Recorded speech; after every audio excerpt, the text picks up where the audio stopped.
தேர்தல் நெருக்கத்தில் உரிமை தொகை விரிவு, தொகை அதிகரிப்பு அறிவிப்பு பின்னணி என்ன? Yes sir.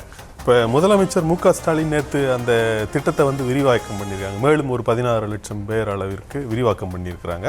அப்புறம் மகளிர் உரிமை தொகை உயரும் என்றும் அவர் சொல்லியிருக்கிறார். அதனுடைய அடிப்படையில் தான் இந்த கேள்வி எழுப்புறாங்கன்னு நினைக்கிறேன்.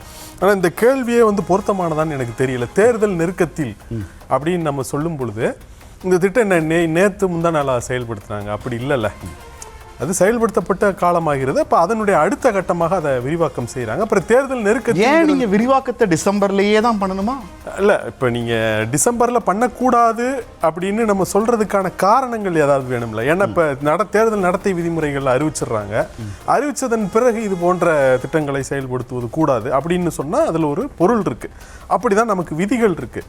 இது வந்து அந்த திட்டத்தினுடைய தொடர்ச்சியாக இப்போ எல்லாத்தையும் ஆய்வு செஞ்சு புதிதாக விண்ணப்பித்தவர்களுடைய விண்ணப்பங்களை பரிசீலித்து அதை செய்கிறாங்க. அதை வந்து தேர்தல் நெருக்கத்தில் அப்படின்னு நம்ம வந்து விமர்சிக்கிறது எவ்வளவு தூரம் பொருத்தம்னு தெரியல.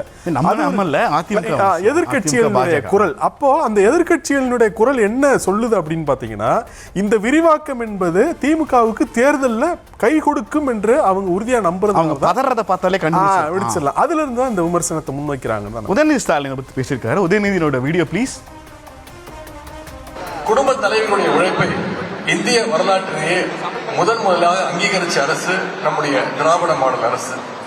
நம்முடைய முதலமைச்சர் அவர்கள் கொண்டு வந்த அந்த முற்போக்கான திட்டத்திற்கு பெயர் தான் கலைஞர் மகளிர் உரிமை தொகை திட்டம். நம்முடைய முதலமைச்சர் அவர்கள் அறிவிச்ச அந்த திட்டத்தை இன்னைக்கு பல மாநிலங்கள் அதை ஃபாலோ செஞ்சுட்டு இருக்காங்க.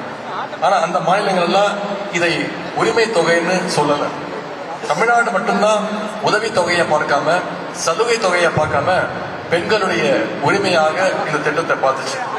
இப்போ ஏற்கனவே இருந்த விதிகளை எல்லாம் தவிர்த்து கூடுதலான மகளிருக்கு பயனளிக்கின்ற வகையில இந்த திட்டத்தை இன்றையிலிருந்து நம்முடைய முதலமைச்சர் அவர்கள் விரிவுபடுத்தியிருக்கிறார். இது மட்டும் இல்லாம புதுமை பெண் திட்டம், முதலமைச்சர் காலை உணவு திட்டம், தாய்மானவர் திட்டம், தோழி விடுதிகள், மகளிர் சுய குழுக்கள், மகளிருக்கான ஏராளமான திட்டங்களை நம்முடைய முதலமைச்சர் அவர்கள் செயல்படுத்தியிருக்கிறார். இந்த வெல்லம் தமிழ் பெண்கள் நேற்று ரொம்ப பிரம்மாண்டமாக நடந்திருக்கு.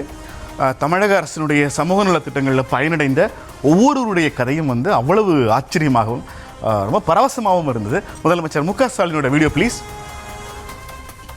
தமிழ்நாட்டில் இருக்கிற 1,60,69,831 சகோதரிகளுக்கு 1000 ரூபாய் மாசம் தொடர்ந்து கிடைக்கும். தலைநிமிரும் தமிழ்நாட்டில் பெண்கள் உயர்ந்து நடைபோட நிச்சயம் உரிமை தொகையும் உயரும், பெண்களுடைய உரிமையும் உயரும். உறுதியாக சொல்றேன், எதிர்காலத்தில் வரலாற்று ஆசிரியர்கள் வரலாற்று எழுதும் பொழுது மகளிர் முன்னேற்றத்தினுடைய புதிய அத்தியாயத்தை ஸ்டாலினுடைய திராவிட மாடல் ஆட்சியில தொடங்குச்சுன்னு தான் எழுதுவாங்க. இந்த உரிமை தொகை உங்களுடைய உயர்வுக்கு மட்டுமல்ல, உங்க மகள்களோட உங்க மகன்களோட கல்விக்கு பயன்படணும்னு விரும்புகிறேன். பிகாஸ் ஒன்றை வந்து ரகுமான் சார் ஒரே போட்டார். உரிமை தொகை என்ன இப்போ தேர்தல் நெருக்கம்னு சொல்ல முடியாது அப்படின்னு சொல்லிட்டீங்க.